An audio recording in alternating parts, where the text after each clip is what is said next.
प्राधिकरण ही कहलाऊंगा।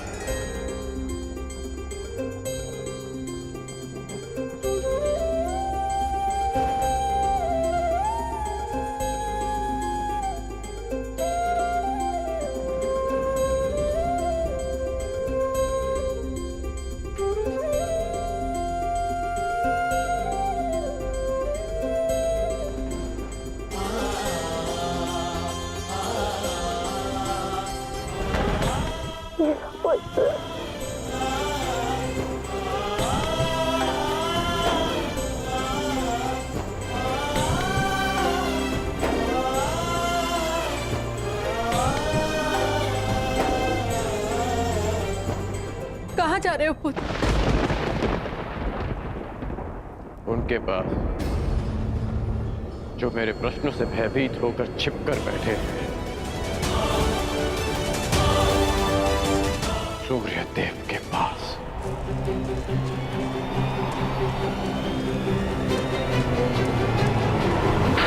मेघों के आवरण से बाहर निकलिए सूर्यदेव। अब आप मुझसे और नहीं छिप सकते।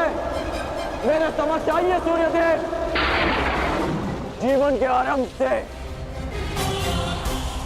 हर प्रातः मैंने आपको तर्पण किया, उसके लिए बाहर आइए। मैंने सदा आपका सम्मान किया, उसके लिए बाहर आइए। आपके कारण जो मेरा अपमान हुआ, उसके लिए बाहर आइए। एक कवच कुंडल मुझे देकर भी मेरे मन को जो भेदा है आपने, उस पीड़ा के कारण बाहर आइए।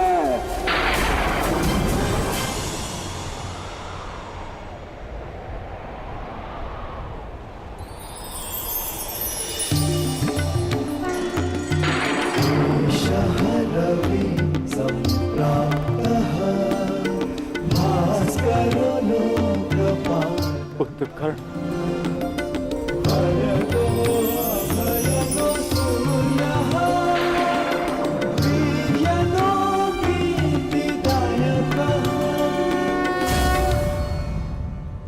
ये तो मैं जान गया कि मैं आपका पुत्र हूं। आगे कहिए सूर्यदेव। पुत्र मैं विवश था, तुम्हारे जन्म के लिए भी और तुम्हारी पहचान छिपाने के लिए भी। महर्षि दुर्वासा ने देवी कुंती की सेवा से प्रसन्न होकर उन्हें यह आशीर्वाद दिया कि वो जिस भी देवता का आवाहन करेंगी वो उन्हें पुत्र देंगे। देवी कुंती बालिका थी, उन्हें लगा कि कहीं ये वरदान मिथ्या तो नहीं, और उन्होंने खेल खेल में मुझे ये आह्वान दिया और वरदान से विवश होकर मुझे उन्हें अपना अंश देना पड़ा। विवश थे आप?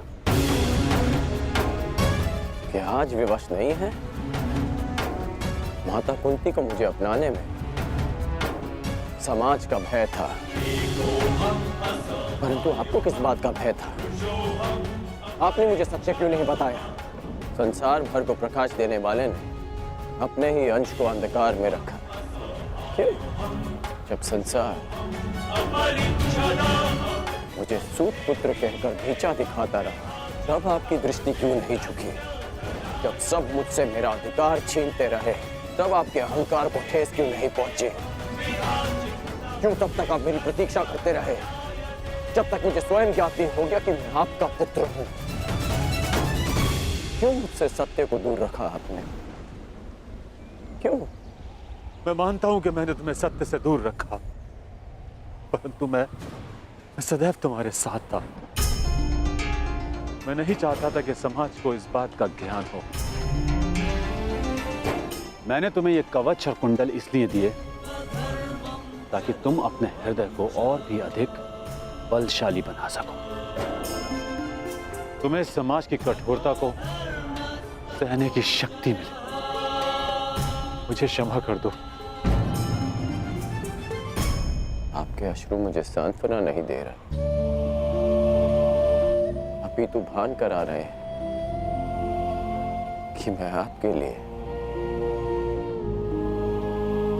केवल एक फूल के अतिरिक्त और कुछ नहीं था।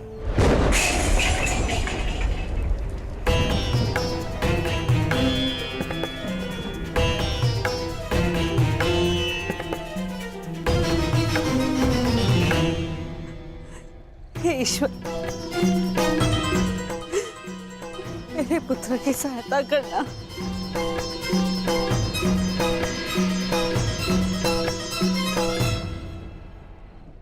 जो स्वयं की सहायता करना जानते हैं, ईश्वर भी उन्हीं की सहायता करते हैं बुआ।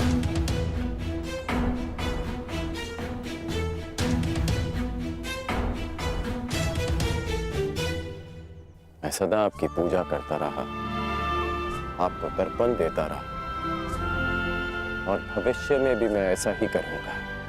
मैं सदा आपका सम्मान करूंगा, क्योंकि मेरे लिए आप सदैव सबसे शक्तिशाली रहे। मेरा मन मलिन है आज, परंतु मेरे मन में आपके प्रति कोई मैल नहीं। एक बार अपने मुख से आपके जाने का समय आ गया है। कल प्रातः आपको सबके जीवन को अंधकार से निकालना है। विश्राम कीजिए पिताश्री। कल्याण हो तुम्हारा। ऐसी अवस्था में भी तुमने अपने पिता को तृप्त किया। धन्य हो तुम दानवीर कर्ण।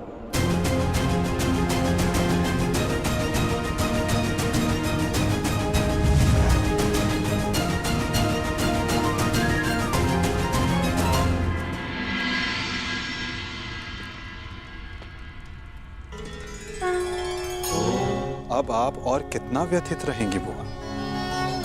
आप अपने कर्मों को संसार से छिपा सकती हैं, परंतु अपने कर्मों के फल को आप स्वयं से और कितना छिपाएंगी? अपने कर्मों का सामना प्रत्येक को एक ना एक दिन करना ही पड़ता है बुआ।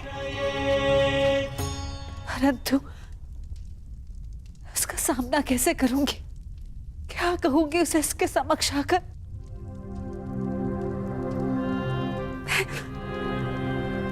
मैं कैसे उसे समझाऊंगी कान्हा? क्या ये सब इतना सरल है? यदि सब कुछ इतना सरल होता तो जीवन जीवन नहीं होता बुआ। मनुष्य को अपने भय का, अपने अतीत का सामना करना ही पड़ता है, और ये भेंट जितनी शीघ्र हो, मन से बोझ उतनी ही शीघ्र उतर जाएगा बुआ। जाइए बुआ, समय आ गया है सत्य का सामना करने का। समय आ गया आपको आपके ज्येष्ठ पुत्र से मिलने का।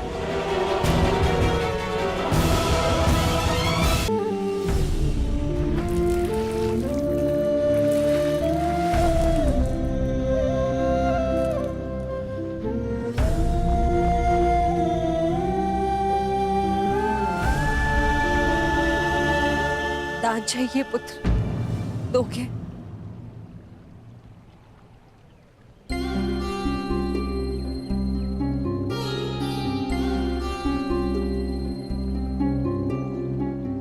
सुना है, प्रातःकाल सूर्य को अर्घ्य देते समय यदि तुमसे कोई कुछ भी मांगे तो तुम कभी मना नहीं करते, उसकी इच्छा पूरी करते हो। इसलिए मैं भी कुछ मांगने तुम्हारे समक्ष आई हूं। क्या इस दुर्भाग्यशाली माता को क्षमा दान दे पाओगे पुत्र?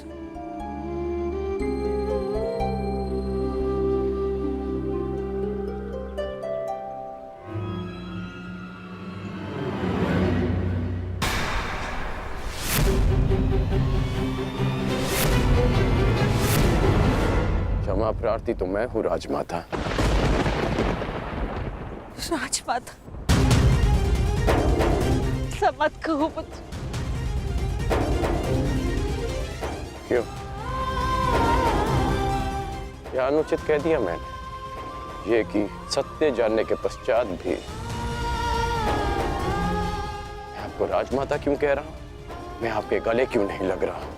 आपके चरण स्पर्श कर आपको माता और जननी क्यों नहीं पुकार रहा हूं? कहिए, क्या अनुचित कर रहा हूं मैं राजमाता? मैं आपको माता कहकर इसलिए नहीं पुकार रहा क्योंकि यह आपका कर्म फल है। आपने भी तो इसी भांति वर्षों तक ऐसा ही व्यवहार किया मेरे साथ, आशीष दिया, परंतु कभी अपना पुत्र कहकर नहीं पुकारा। अश्रु बहाए परंतु कभी मुझे गले से नहीं लगाए, कभी मुझे ममता नहीं थी। और आज वही माता मेरे समक्ष प्रेम जताने के लिए आ गई है। अधिकार का भाव कर्तव्य पूर्ण करने से मिलता है। आपने अपना कर्तव्य कभी पूर्ण नहीं किया, आज अधिकार जताने क्यों आ गई? मुझ पर आरोप लगाने से पूर्व मेरी व्याथा तो सुन लो पुत्र। मैं विवश थी जब तुम्हारा जन्म हुआ। मैं अविवाहित थी पुत्र। क्या करती मैं? मुझे तुम्हें त्यागना पड़ा। विश्वास मानो पुत्र,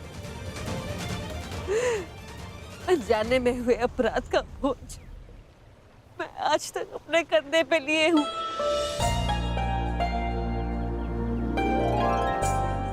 आपने अपनी व्यथा तो कह दी, परंतु मेरा क्या दोष था? एक बालक जिसने अपनी आंखें भी पूरी तरह नहीं खोली थी, उसके जीवन में आपने सदा के लिए अंधकार कर दिया। एक नवजात को गंगा माँ की भेंट चढ़ा दिया आपने। क्या आपने ये भी नहीं सोचा कि वो जीवित रहेगा या वो मर रहा? कि यदि वो बच गया तो संसार उसे किस नाम से पुकारेगा? समाज उसे कितने ताने देगा कि उसका जीवन जीते जी नरक बन जाए? ये भी नहीं सोचा आपने? गंगा में इसीलिए बहाया ना क्योंकि गंगा मां पाप धोती है। मैं आपके लिए पापी था ना, केवल एक पाप, एक अभिशाप जिसे आप गंगा में बहाकर भूल गई। आश्चर्य की बात यह है कि कभी आपने मुझे खोजने का प्रयास नहीं किया, कभी ये जानने का प्रयास नहीं किया कि मैं जीवित हूं या मर गया। आपको पता है कि जब भी मैं आपके समक्ष आता था, आपको प्रणाम करता था, तो एक विचित्र स्नेह, एक अनोखा बंधन अनुभव करता था मैं। क्या आप कभी ऐसा अनुभव नहीं करती थी? तुम मेरे ही पुत्र हो। इसका ज्ञान मुझे रंगभूमि में हुआ, परंतु फिर भी आप मौन थी। ये जानने के पश्चात में आप समझा कि तब आपके समक्ष एक और प्रश्न आकर खड़ा हो गया कि युवराज पद की होड़ में प्रदा कर रहे अपने सारे पुत्रों को कैसे बताएं कि जिसके कुल का वो अपमान कर रहे हैं वो उनका ज्येष्ठ भ्राता है। हस्तिनापुर के समक्ष ये सत्य कैसे बताएं कि मैं आपकी प्रथम संतान हूं? बोलिए राजमाता, कि आज अचानक क्या हो गया? ऐसा मत कहो पुत्र। मैं नहीं चाहती कि मेरे पुत्र एक दूसरे का रक्त बहाए। मुझसे सहन नहीं होता पुत्र, मुझसे सहन नहीं होता। समझ गया कि आप यहाँ मेरे लिए नहीं, अर्जुन के लिए आई।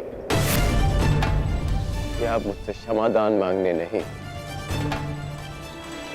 अर्जुन का जीवन दान मांगने आई। कि आप मुझसे क्षमादान मांगने नहीं, अर्जुन का जीवन दान मांगने आई। आप यहाँ इसलिए आई कि मैं अर्जुन का वध ना करूं। ऐसा मत कहो पुत्र। मैं नहीं चाहती कि मेरा कोई भी पुत्र एक दूसरे का वध करे। ठीक है, समस्त हस्तिनापुर के समक्ष ये स्वीकार कर सकती हैं कि मैं आपका ज्येष्ठ पुत्र हूं।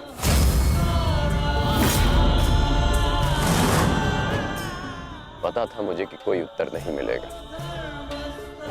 मेरे जीवन पर अनेक बार संकट आया, तब आपकी ममता नहीं जागी, परंतु आज जब अर्जुन के जीवन पर संकट आया, तब आप अपनी लज्जा, अपना सम्मान सब भूलकर मेरे पास आ गए।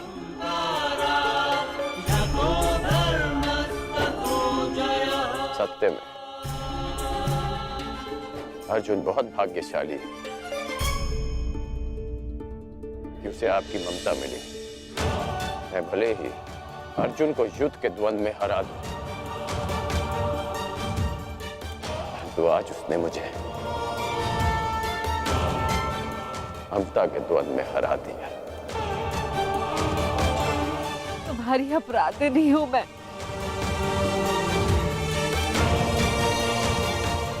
इस अपराध बोध को और मत बढ़ाओ। इस युद्ध में भाग मत लो पुत्र। अपने अनुजों से युद्ध मत लड़ो पुत्र। बस एक बार कह दो कि तुम मेरे पुत्र हो कर्ण। हाँ, मैं आपका पुत्र हूं।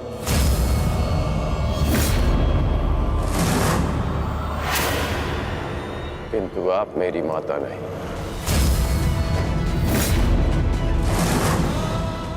सदा स्मरण रखिएगा राजमाता कि इस सूत पुत्र की माता का नाम राधा है। मैंने अवश्य कौंतेय बनकर जन्म लिया, परंतु संसार मुझे सदा राधे कर्ण के नाम से जानेगा। मैं सूर्य पुत्र कर्ण हूं, किंतु मेरे पिता का नाम अधिरथ है। मुझे स्वयं को सूर्य पुत्र के स्थान पर सूत पुत्र कहने में अधिक गर्व अनुभव होगा। आप माता हैं अर्जुन की, सभी पांडवों की, क्योंकि आपने उन्हें पाला पोसा बड़ा किया, प्रेम दिया। और आश्चर्य की बात तो यह है कि आप आज भी उन्हीं की माता बनकर इस सूत पुत्र राधे कर्ण के पास आई हैं,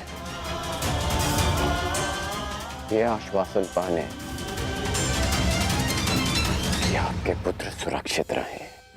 मेरे द्वार पर आए किसी भी याचक को रिक्त हाथ लौटने नहीं दे सकता मैं। राजमाता, मैं आपको रिक्त हाथ लौटने नहीं दूंगा। मैं वचन देता हूं कि इस महाभारत के पश्चात आपके 5 पुत्र जीवित रहेंगे, केवल 5। यदि अर्जुन ने मेरा वध किया तो भी, और मैंने अर्जुन का वध किया तो भी। यदि अर्जुन मेरे हाथों वीर गति पाता है तो मैं सब कुछ छोड़कर आपके पास आ जाऊंगा। मैं वचन देता हूं कि अर्जुन के अतिरिक्त आपके किसी पुत्र का वध नहीं करूंगा मैं।